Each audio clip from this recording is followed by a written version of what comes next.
Gereja itu bukanlah ya pertunjukan tapi pemuritan. Okay. Bukanlah penampilan tapi persekutuan. Kalau itu akhirnya ya harus masuk Komsel kan untuk menikah, untuk jadi jemaat tertanam, jadi program. Jadi karena syarat. Komunian saling berbagi, saling memberikan kontribusi. Ya. Kita datang bukan untuk menerima tapi memberi.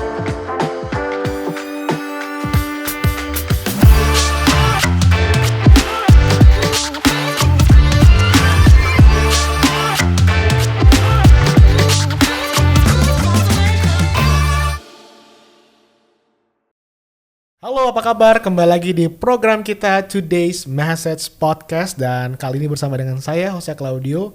Kita hari ini akan ngobrol-ngobrol sesuatu yang sangat seru banget tentang pemuritan. Dan sudah ada narasumber kita di studio pada hari ini, seorang hamba Tuhan yang luar biasa, ya, yang mengajarkan tentang pemuritan, yaitu Pastor Togi Simanjuntak. Wow. Halo Pak Togi, apa kabar? Baik.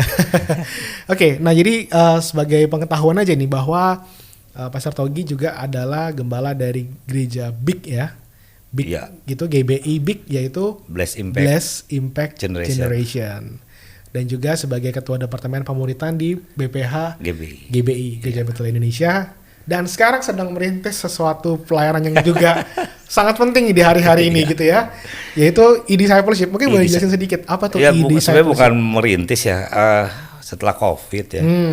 19 terus September 2019 terus Mei saya diminta jadi relawan penanganan COVID untuk Jakarta. Terus saya kemana-mana ke rumah sakit COVID termasuk Wisma Atlet. Itu nggak takut ya Pak Togi? Nah justru itu.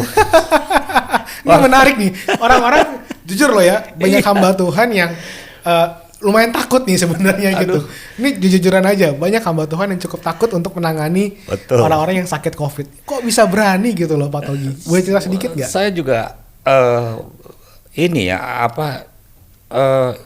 impress gitu, terkejut, tetapi sebuah privilege menurut saya, kepercayaan dari Tuhan ya. Yeah. Itu bayangin aja September, terus kemudian dimulai Desember awal, itu di WA grup tuh ya, hamba Tuhan yang saya ikuti. Seminggu itu bisa 7 orang meninggal hamba Tuhan ya. Termasuk beberapa teman saya. Wow. Dan itu terus. Awal Mei ketika kita masih bingung kan, belum ada vaksinasi. Iya. Terus masih takut lah semua orang. Takut lah semua. Iya. Wah, disuruh jadi relawan. Itu saya bilang, aduh gimana? Cuman ya saya pikir saya harus mulai menghidupi apa yang saya khotbahkan. Bagiku hidup adalah Kristus, mati adalah keuntungan. Dan saya bilang sama istri saya, ini gimana ya? Istri saya bilang ya kalau itu memang kehendak Tuhan, kan kamu kan bukan yang milih yang minta, kamu diminta. Ya kamu harus taat. Nah mulai dari saat itu saya terjun membawa bantuan-bantuan bersama relawan lain sih. Sampai hari ini. Sampai hari ini. Dan sampai hari ini sehat ya? Sampai hari ini puji Tuhan ya.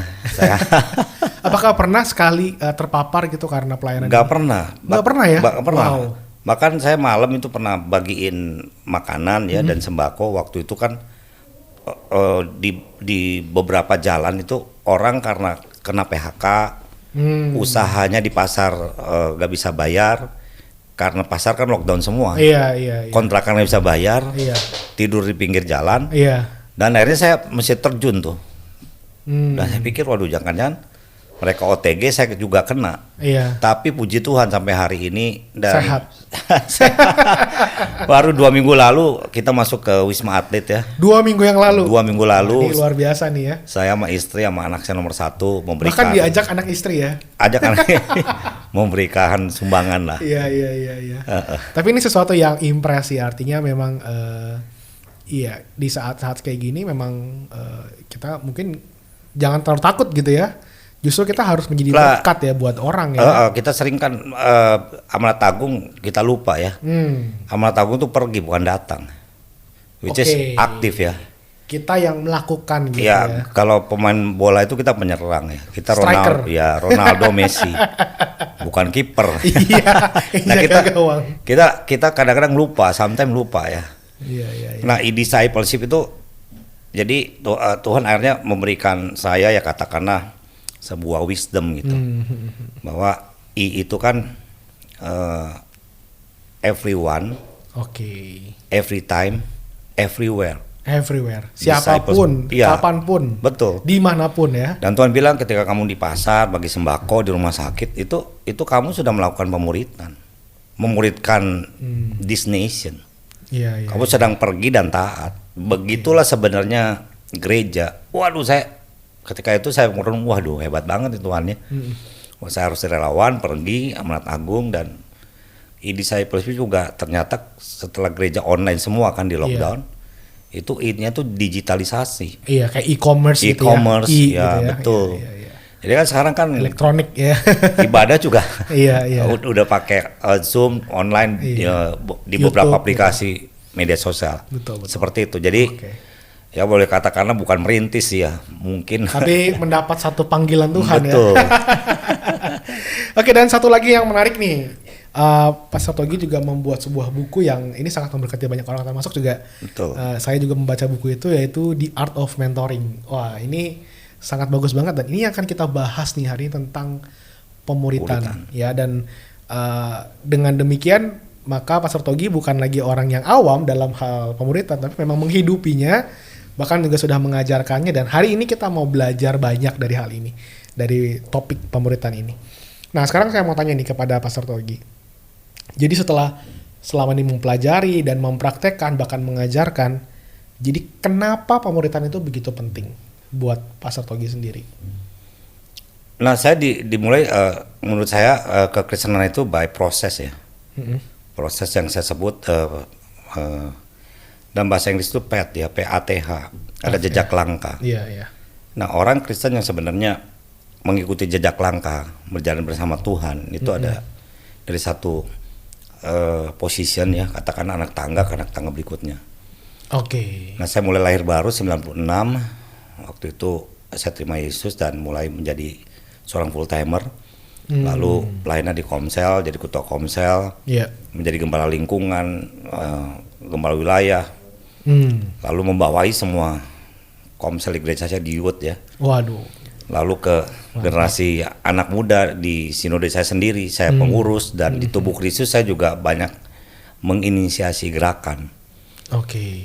Tapi akhirnya ketika saya bertemu dengan Dr. Tim Elmore ya, dia sebenarnya orang yang membantu penulisan buku-buku John Maxwell, Dr. John Maxwell. Ketika itu saya ke Singapura, dan ketika Singapura saya diberikan kesempatan untuk mengikuti training dia. Sebenarnya habitudes ya, habit dan attitudes. Dia punya buku tentang karakter kekristenan.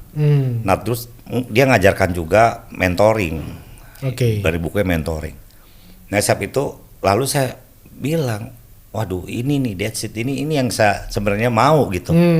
Ya dia banyak hal lah, ngomong tentang program, tentang ini segala macam, tapi ujung-ujungnya kita harus ya membangun manusia dan menduplikasi manusia. Artinya visi kita harus diduplikasi pada orang lain. Lahirlah pemimpin.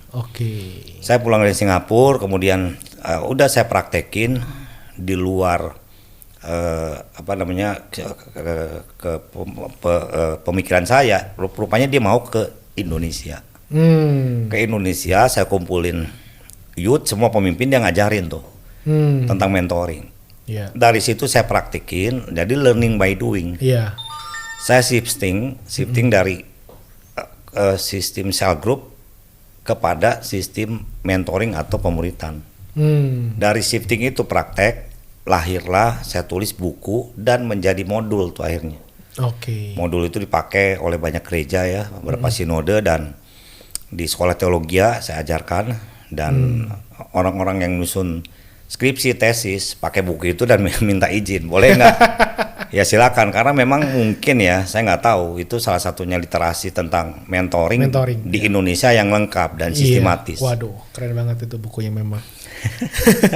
Jadi dengan demikian, kalau gereja tidak memuridkan, apa yang akan terjadi sebenarnya? Gereja kalau tidak memuridkan, yang terjadi ya, yang saya lihat, gereja bisa besar. Iya. Ya ini bukan dari pengamatan karena di lapangan ya. Iya, betul. Saya ada di gereja, di organisasi juga. Saya lihat gereja bisa besar, tapi belum tentu sehat. Nah, ini dia nih.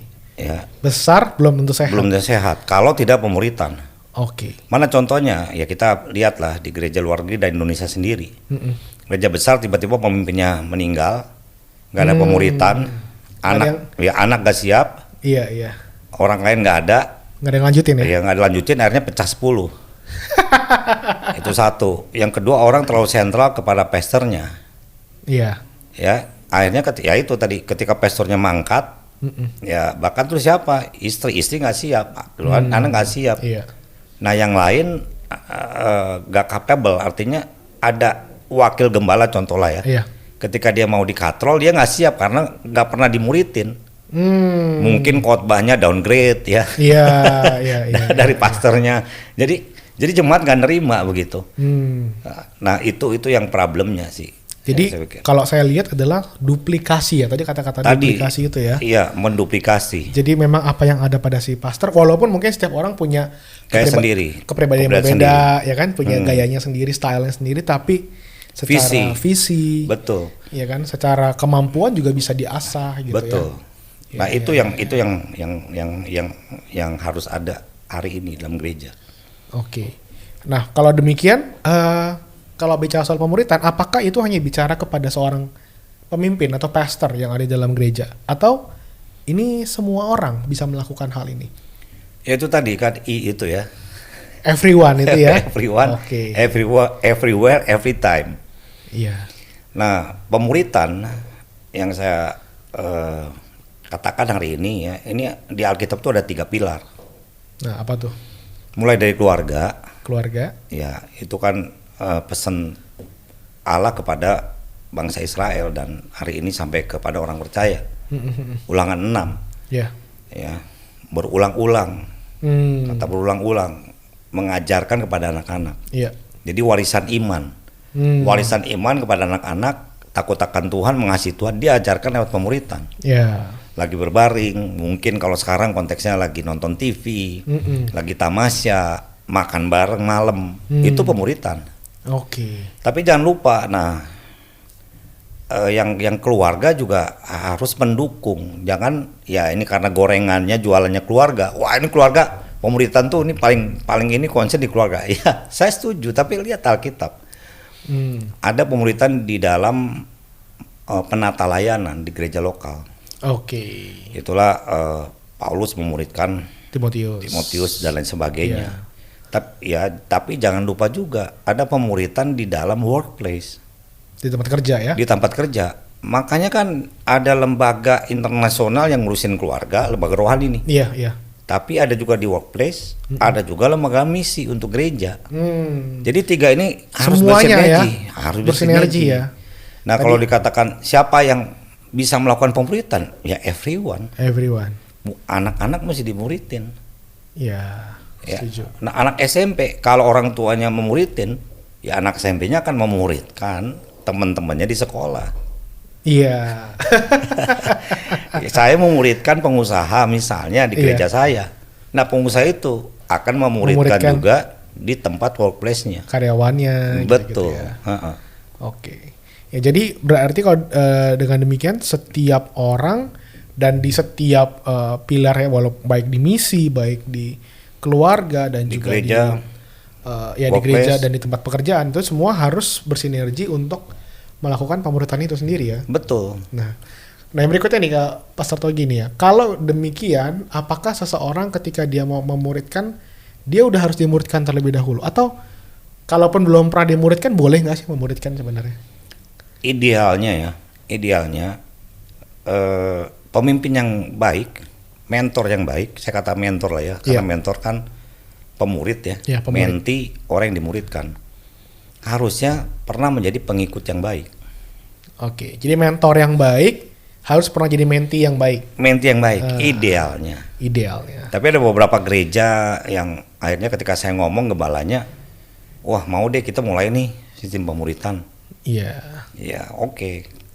Mungkin dia udah pernah dimuridin sama papanya.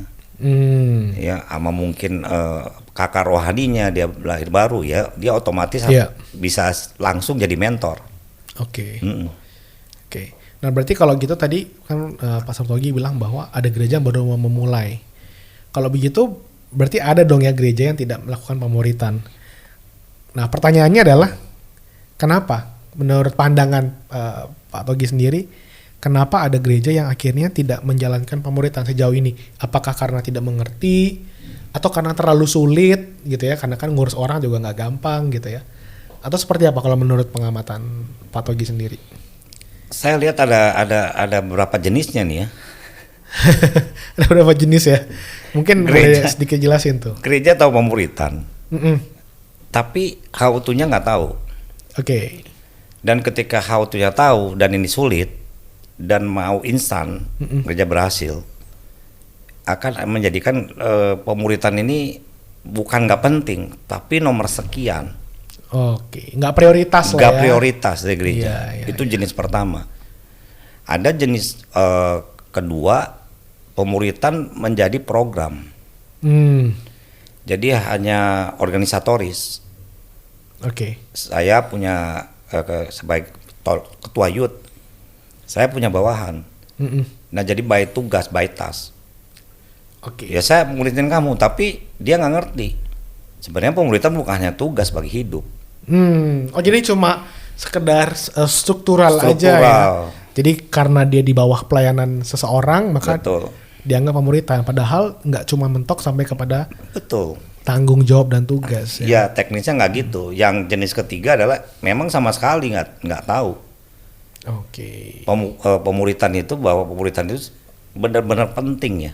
Dan ini kebanyakan saya temukan itu di gereja-gereja, maaf ya, bukan di kota-kota besar. Karena bagi mereka ini ya gereja ibadah minggu.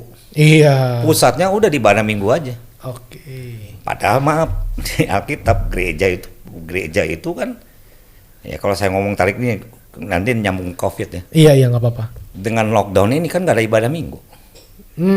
Ibadah ditarik kemana? Ke Zoom ya, Iya. ke YouTube ya.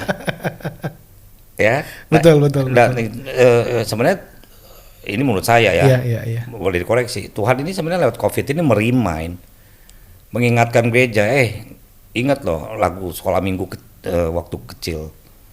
Kita adalah gereja itu bukan gedungnya. Gereja adalah kamu katanya gitu kan ya. Gereja itu mobilitas. Iya.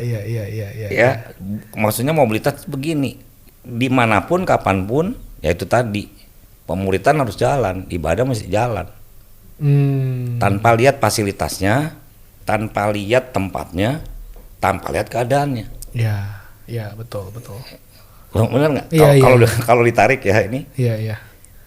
Setuju. murid ketika di katakanlah perjanjian baru, justru mengadakan ibadah di kelompok kecil dalam saat tekanan. Tekanannya apa? Mereka dikejar, Iya. mau ditangkap, Aniaya. dicari. Nah supaya tadi sebenarnya bukan kekristenannya nyebar, menduplikasi visi ini. Iya. Ya, visi menduplikasi pemuritan ini, amanat agung, Iya. pergilah jadikan semua bangsa muridku. Murid kan, ini nggak menyebar. Nah, prajurit Romawi, kerajaan Romawi, ya kekaisaran takut nih. Iya. Waduh, murid ini tambah banyak, itu tangkap mereka. Tapi ingat, dalam saat tekanan, justru mereka tetap ibadahnya antusias. Nah, karena mereka udah dapet gitu ya dari Iya. hasil pemuritan itu ya. Karena mereka bilang, loh, pemuritan itu ibadah itu bukan soal gedung, bukan soal fasilitas. Iya. Ya. Maaf, saya bukan mau ini ya ini jadi realita. Realita iya. Kadang-kadang kita nggak sadar. Akhirnya ketika kita datang ke gereja, menurut kita jadi apa ya, mudi Oke. itu gini ya, Mut-mutan. AC-nya oke, song leadernya oke, pengkhotbahnya oke, Semangat. semangat. Iya. Saya IO ya, pernah jadi IO dan DJ, Waduh, keren nih. pernah jadi IO karena saya di broadcast siaran tuh hampir 5 tahun Wow. waktu kuliah. Saya tahu belajar S1 komunikasi. Ada backstage istilah-istilah itulah ya. Iya. Koordinator belakang panggung segala macam. Iya. Blockingnya mesti bagaimana. Iya. Dan menurut saya itu lebih profesional daripada gereja. Saya diajarin nih blockingnya mesti ini. Ya, mic ini, tuker ini kapan keluar masuk. Bahkan saya pernah ya waktu SMA jadi dancer sih. Keren juga nih. Iya. Jadi seorang Mardika ya ada namanya Jeffrey Wahuruntu. Iya. Ke Singapura. Nah, jadi guru di sana olahraga karena di Indonesia Muda basket. Nah, ngajarin tuh tari-tarian itu. Oke. Saya masih blocking ini, masuknya ini, kostumnya ini dan segala. Saya belajar semua. Tapi apakah itu gereja? Ketika kita datang kita melihat itu.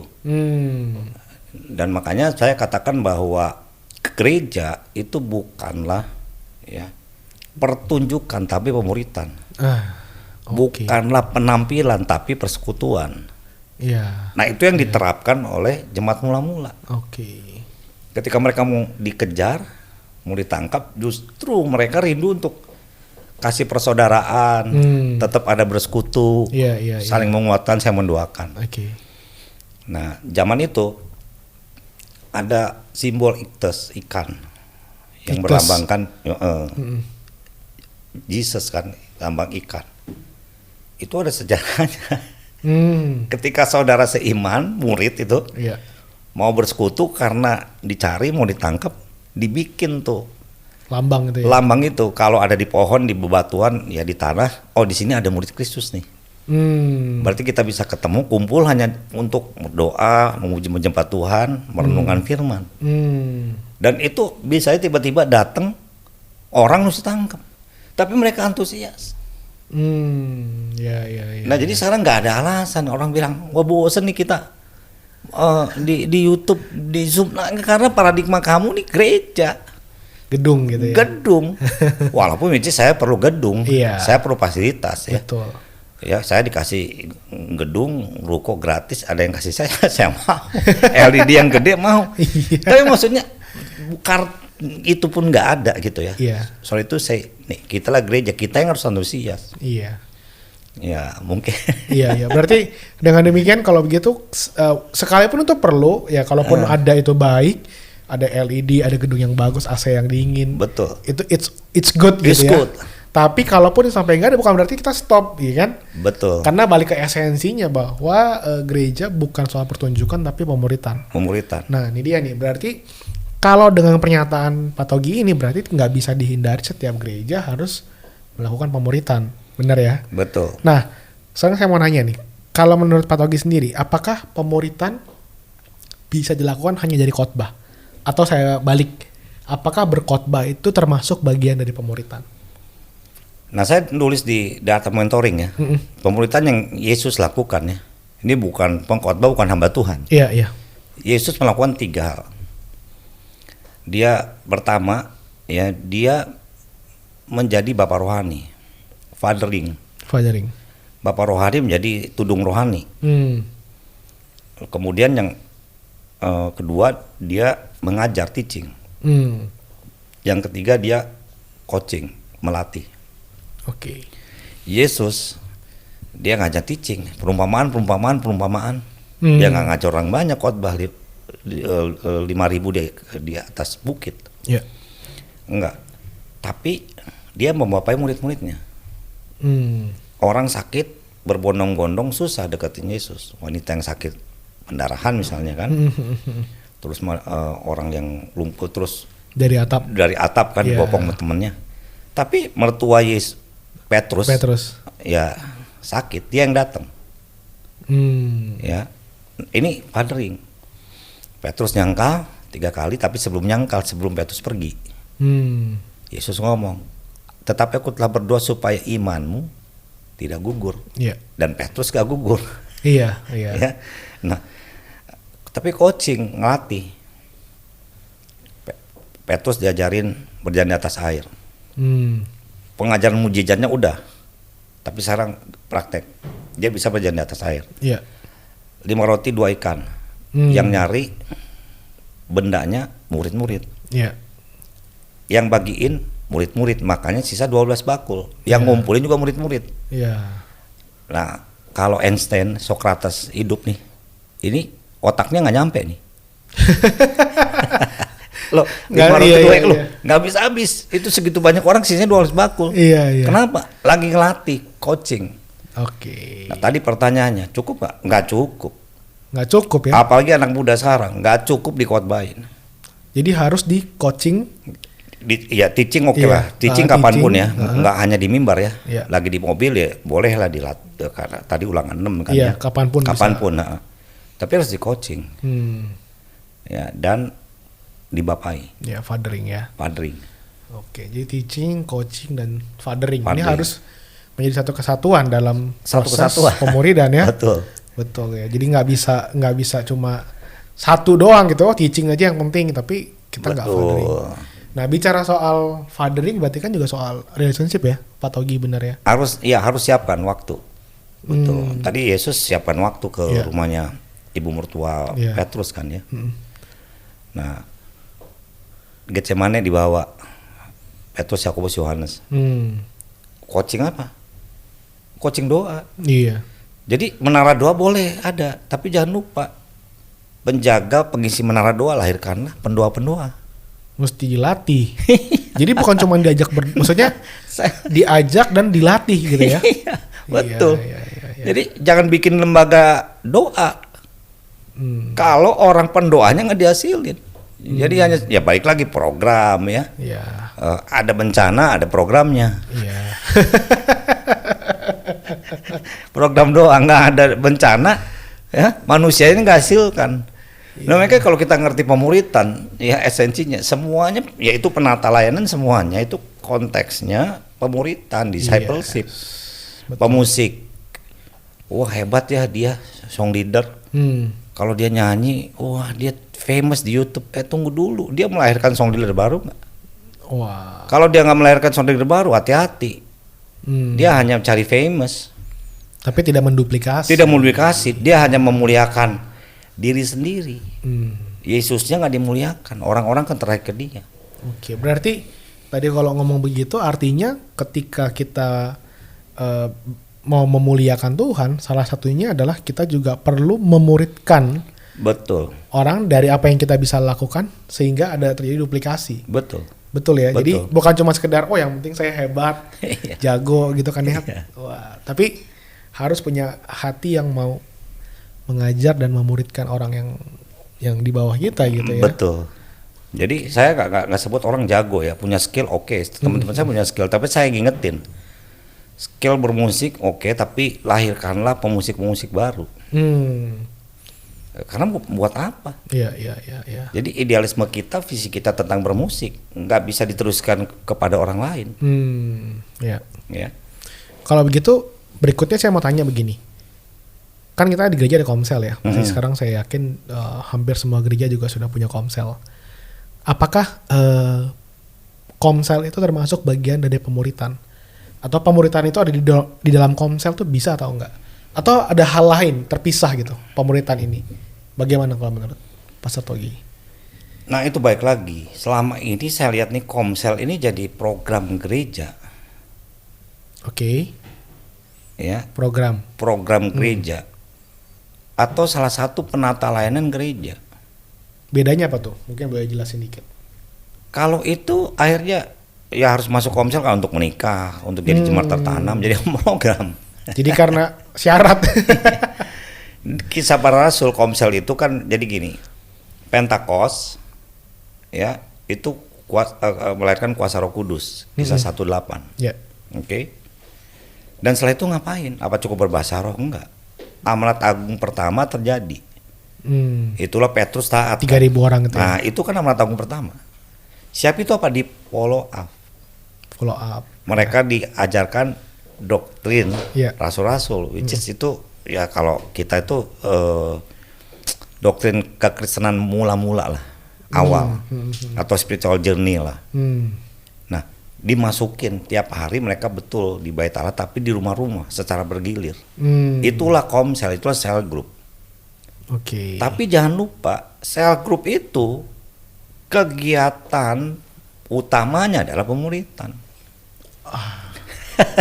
Jadi seharusnya kegiatan utama sebuah komsel adalah pemuritan. Jadi sel group itu sebenarnya ya nama, ya saya nggak ngerti lah awal sel group itu gimana, tapi sebenarnya itu komunitas. Oke. Nggak ada grup-grupan. Jadi bukan cuma sekedar perkumpulan untuk sebuah program atau prasyarat dari ya tadi ya misalnya mau menikah, mau baptis, mau apa gitu ya. Nah, makanya saya lebih suka komunitas. Ya, bukan oke, sel group oke lah, tapi jangan lupa karena kata komunitas itu kan komunian, saling berbagi. Saling memberikan kontribusi. Ya. Kita datang bukan untuk menerima tapi memberi. Oke. Makanya di kisah para rasul kan bilang kan kepunyaan mereka dijual untuk orang berkekurangan. Iya, untuk dan bersama. mestinya ini terjadi di COVID ini nih. Iya, betul. Begitu kena PHK, susah makan segala macam. Nah, kita justru diingetin Tuhan, iya bener nih komunian. Yang berkelebihan udah ya mungkin gereja lokal ya diberikan lewat kontribusinya. Ini saya punya segini deh. Iya. Saya kasih kepada orang jemaat yang membutuhkan. Itu sebenarnya ya itu tadi aktivitasnya pemuritan. Nah, ketika ditarik menjadi sebuah program, pemuritannya nggak jalan. Oke. Berarti kalau gitu saya bisa simpulkan adalah komsel itu harusnya adalah pemuritan, dan berarti setiap pemimpin komsel atau sel group leader harus menjadi mentor. Benar dong ya? Harus menjadi pemurid. Harus menjadi pemurid. Dan makanya kalau komsel hanya cuma program, nah ini si komsel ini nggak melakukan pemuritan, makanya yang terjadi gini, nggak akan terjadi lahirnya pemimpin baru. Karena mentok gitu ya, cuma sampai program aja. Mentok. Iya. Jadi kalau ya udah komsel deh, kita kumpul-kumpul. Iya, saya juga sering ngumpul dan I like black coffee ya. Iya. Tapi bukan hanya kita kumpul terus black coffee terus ngawur ngidul, enggak dong. Iya. Saya punya target kepada menti saya. Oke, berarti setiap pemimpin komsel ketika mereka memimpin dalam pertemuan harus ada target. Betul. Target dari apa yang bisa diduplikasikan. Yang bisa dibangun dan diarahkan kepada itunya ya. Ya, which is itu semua kegiatannya discipleship. Iya. Itu baru. Ini jelas nih jadi. Jelas ya? Iya. Jadi kalau kita ngerti, iya. Kita nggak pusing. Betul. Jam 1 malam misalnya, kan every time kan. Iya. Menti kita lagi pusing nih. Aduh lagi COVID nih. Iya. Gimana nih? Saya positif. Kalau cuman program ya males. Gue lagi pengen lagi tidur bukan nih. Jamnya komsel gitu ya. Baru siap nonton Netflix. Iya. Iya, banyak alasan lah ya. Iya. Tapi kan nggak gitu. Yang dilakukan Tuhan Yesus kan ya orang lagi butuh pertolongan, tolong dong. Butuh makan udah nggak usah butuh khotbah lagi. Iya. Kasih beri mereka makan. Iya. Jadi sesuatu yang real. Betul. Kita bisa langsung berikan di saat yang mereka juga membutuhkan itu gitu ya. Betul. Oke, Pastor Togi, ini sangat seru banget dan saya percaya bisa menjadi berkat nih buat teman-teman yang menyaksikan program hari ini. Dan nantikan untuk program kita pada minggu depan, dan kita akan bahas lagi bersama dengan Pastor Togi yang serunya lebih lagi pasti tentang pemuritan ini. Thank you Pastor Togi buat message-nya di hari ini tentang pemuritan, dan jangan lupa untuk terus bisa follow dari Instagram kita @todaysmessage. God bless.